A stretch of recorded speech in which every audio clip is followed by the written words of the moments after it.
Tutumbukin ang supplier ng iligal na droga. Ito ang magiging bagong estratehiya ng pamahalaan laban sa ipinagbabawal na gamot. At ang isang natukoy na malaking source nito, ang New Bilibid Prison na gumagamit pa umano ng modernong paraan para maitago ang kanilang kalakaran. Si Kenneth Pasyente sa sentro ng balita.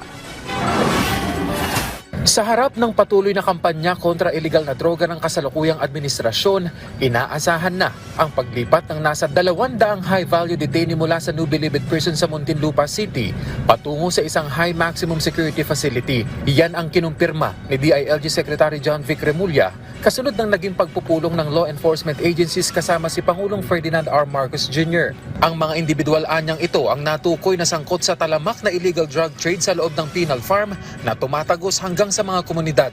Layo ng hakbang na ito na matigil na ang kanilang koneksyon sa paglipanan ng illegal na droga. Safe to say it will be the most secure facility yet built, and yung communication lines sila will be totally cut. Paliwanag kasi ni Remulla, nananatiling pangunahing source pa rin ng illegal drug ang Bilibid, partikular ang mga matataas na personalidad na nakapiit dito, na tila sumasabay na rin sa makabagong panahon dahil sa umano'y paggamit na rin nila ng cryptocurrency, isang sopistikadong pamamaraan para itago ang kanilang kita. Systemic na yung problema sa loob ng Muntinlupa. So they're trying a new approach.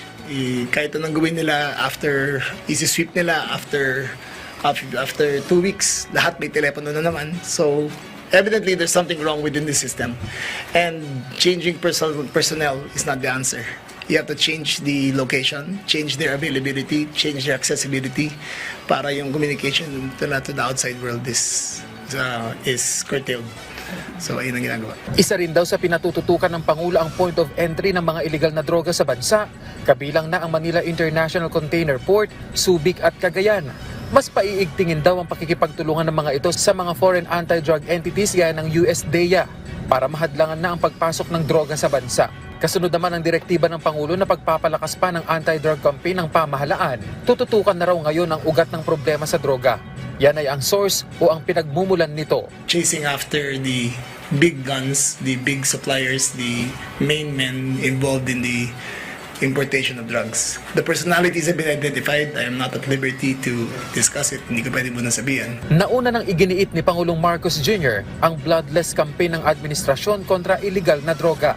Kenneth Pasyente para sa Pambansang TV sa Bagong Pilipinas.